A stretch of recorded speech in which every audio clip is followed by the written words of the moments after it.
So after going through everyone's spiral reviews, I started to notice that there's certain problems that seem to be most commonly missed. So I put together this paper that really highlights what appears to be some of the trickier problems, or at least some of the concepts that could use a little bit more review. Now in class, I would be going through this I would be going through the entire paper, but a little more slowly to give people a chance to kind of think, remember, to practice. This video is going to go very quickly so that you at least can see the right answer, and you can also hear how it's worked out. But again, it is going to be probably a little bit faster than normal. So let's start with matrices. Now this problem is an addition problem, but I also noticed that there is what we call scalar multiplication. That is a number that is in front of a matrix, and basically it gets multiplied, it gets distributed into the matrix. That definitely would be the first thing that I would want to do. Now I'm just going to kind of do that by writing over top of each of these given numbers just to save a little bit of time. But now that I have that taken care of, it's time to do the addition. And matrix addition is basically a process of adding what we call the corresponding entries. Now the corresponding entries would be the numbers that are in the same position, and when I add them together, I actually create myself a little equation that I can solve for x. And when you solve this equation for x, you get -2. So could we use addition to be able to find y? Well, as long as we circle or use the corresponding entries that involve the letter y, I'll be able to do the same thing. Actually, you don't really have to solve this one. You can just see that y equals 1. Now, matrix addition is different than multiplication, because multiplication is, remember, this process where you have to take a row times a column. And when I circle the row and the column, I'll match each of the numbers. That is, I will multiply each of the numbers. So 5 multiplies to 1, 0 multiplies to 6, and -1 multiplies to 3. And then I take those results and add and subtract them to create the first number that goes in that first row, first column. But then you continue. You will take a different, in this case, the same row, but a different column, and you will match them together. 5 matches with 0, that is, it multiplies. 0 multiplies with -4, and -1 multiplies to 2, to make sure that you know which numbers I'm matching. -1 goes to 2, and of course that multiplies to be -2. When you add and subtract those together, you just get -2. Notice that I'm writing the answer in the same row and column that I'm circling. So if I'm circling the second row in the first column, now 2 is going to match with 1. That's going to give me 2. -2 is going to multiply to 6. That gives you -12. And 3 to 3 gives you 9. So that's going to come out to be -1. And then finally, I'll circle the remaining row and column. The one that I didn't use yet would be the second row and the second column. We're going to get 0, 8, and 6. Matrix multiplication, you always have to multiply a row with a column. Now an inverse, this might be something you want to put on your note card, and an inverse kind of requires like 2 steps, or there's 2 parts to the rule. You may remember that it's always 1 over. It's going to be the determinant of A, so that's the first part of the rule.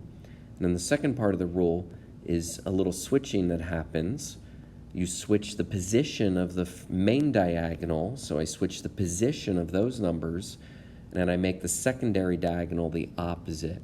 Again, you might want to put this on your note card unless you have that little definition memorized. Now I have to find the determinant first.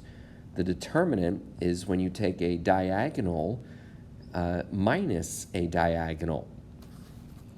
Keep in mind that you have to multiply those diagonals, but you always multiply, then subtract. So I get a determinant of -2. So when it comes time to do my inverse rule, it's going to be 1 over -2, which is a fraction. It's a fraction. It's going to be out front of my little switcheroo. The switcheroo is going to be changing the position of the main diagonal. So now I have 2, then 1, and I'm making the other numbers the opposite.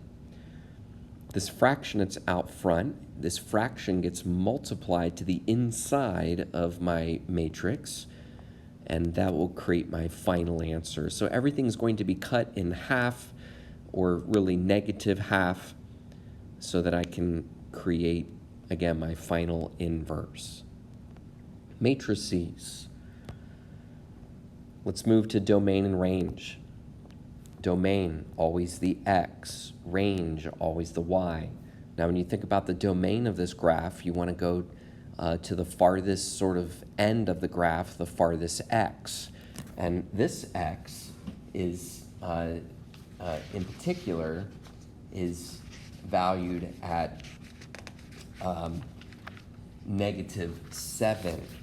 So again, this is kind of where I want to focus. This is what I want to be thinking about. The furthest x in this graph is -7. Now, from -7, my graph goes to the right. Yes, it goes to the right. Even here is to the right, here is to the right, and of course this goes to the right.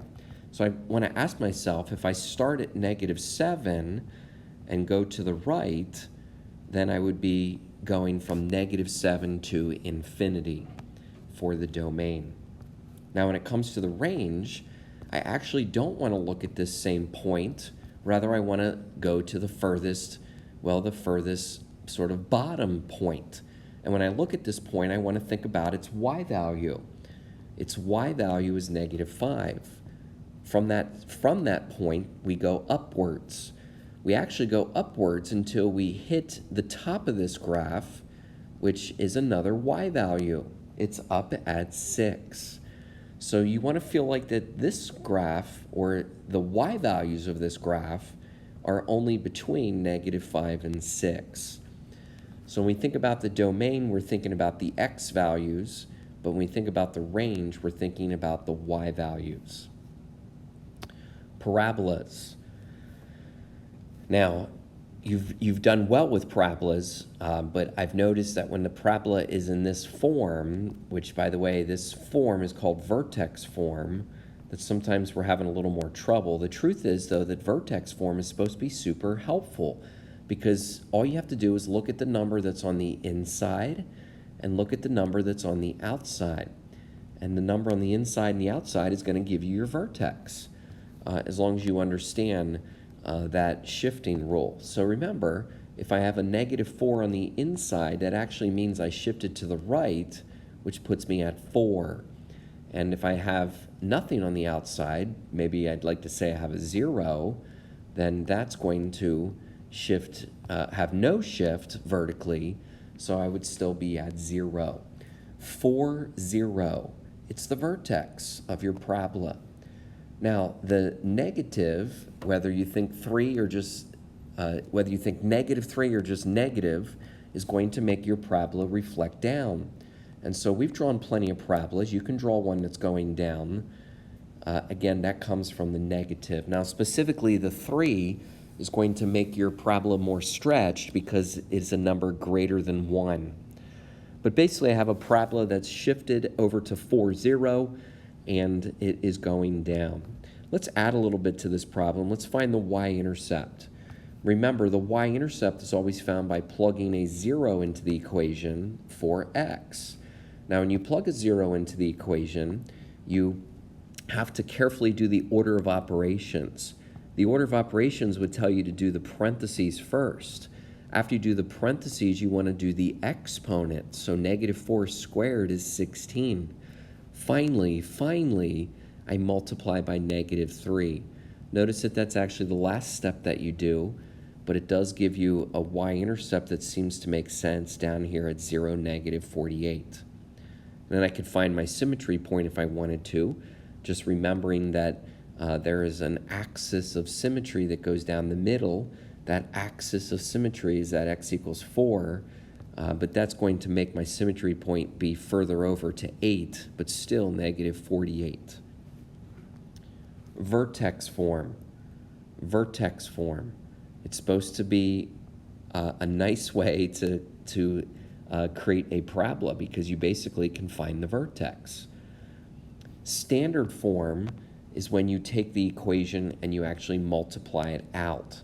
Now, when you multiply it out, you have to understand that the square actually represents x minus 4 and then another x minus 4. So the square actually represents 2 of these x minus 4s. And as I was saying, you have to multiply them together. Of course, when you multiply them together, you're going to be doing the FOIL method or the distributive property. And you're going to get x squared minus a 4x minus another 4x plus 16, which eventually becomes x squared minus 8x plus 16. Now you can see that I didn't do anything with the negative 3 yet, but that is going to be the next step. I'm going to take that negative 3, not forget about it, but I'm finally going to distribute it. I'm going to multiply it into my expanded trinomial. So everything gets multiplied by negative 3, and I end up with standard form. Standard form is when the equation is all written out, where you have an A, a B, and a C. And notice that the C matches really nicely with my y-intercept. That's because it is the y-intercept, the same one that we found over here when we did the problem in vertex form. Let's see what's on the next page of your paper. Absolute value. Absolute value. Absolute value is actually the first time that you looked at an equation that had an inside and an outside. Do you recognize this formula? A, absolute value of x plus or minus h plus or minus k. Might be something you want to write on your note card, but the cool thing about this formula is that it once again has an inside and an outside. Why am I making a big deal out of that? That's going to connect to the vertex. The vertex for this problem at negative 3 is basically just going to get filled into this equation. It's going to get filled into this equation on the inside as a plus 3 and on the outside as a minus 3. Again, when you have a vertex, you can create your equation that has an inside and outside. Now you'll notice that I did not find the a value yet. That's because the a value comes from the slope. And to find the slope of this line, we really just need 2 points, whether you use some of these points or maybe you use some other points, but I just need to find the slope between them, up 1 over 2 or another up and over that's going to be equivalent to, again, to that 1 over 2. And that's going to get filled in front of my absolute value to create my final answer, my final equation. Piecewise functions. Actually been very impressed with how you guys have grown with the piecewise function. If this was the first day I was teaching this, maybe you remember that I would have had you graph that line, basically starting at 4, and then very carefully finding or using a slope of negative 2 to go down 2 and over 1, to go backwards a couple notches. And again, I would have had you draw this entire line. Now maybe you don't draw the entire line anymore because you realize that we're going to end up getting rid of some of this line. That's because we want the piece of the line that is less than 1. Now, to understand or to find that starting point, I can plug in the number 1. And when I plug it in, I actually get the y value that goes with the number 1. It creates a point. It's the point 1, 2. And the point 1, 2 is supposed to be the starting point of my line. That is going to then go less. Less, remember, means left. So I'm going to shade, or not really shade, but I'm going to draw the part of the line that goes to the left. Again, left for less, and really erase the part of the line that did not use those points. Now the second piece here is just the number 3. In other words, it's a horizontal line that's always up at 3. And if I graph a horizontal line like that, it's certainly going to pass through those points. But remember that I only will be starting at 1. That is at 1, 3. There should be an open circle right there since I'm only greater than. And then we go to the right. These two pieces do not connect. They are two disconnected pieces that make my final answer.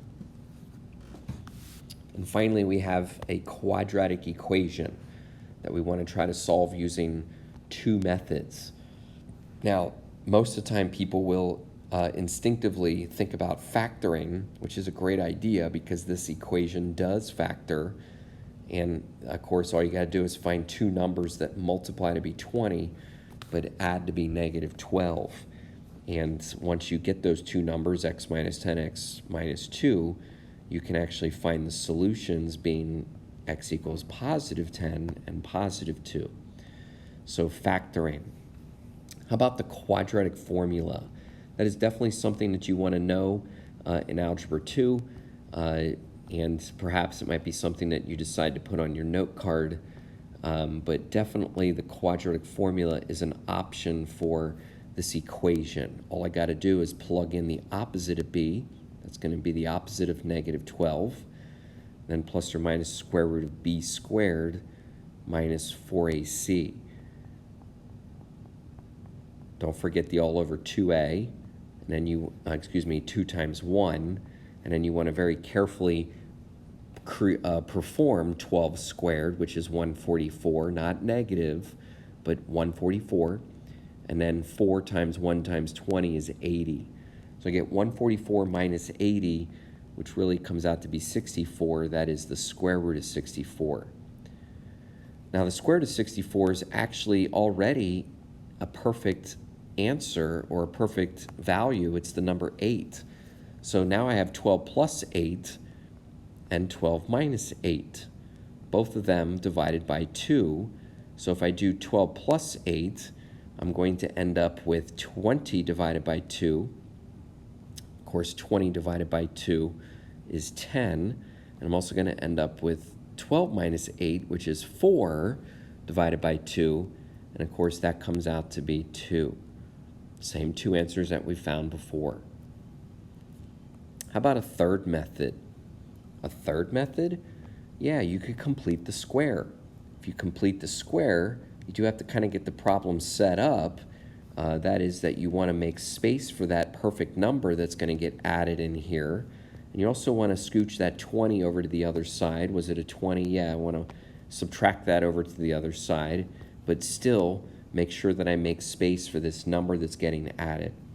So remember, the number is always half, in this case of negative 12, so half of that number squared, which is the number 36, which is what's going to get added into this equation.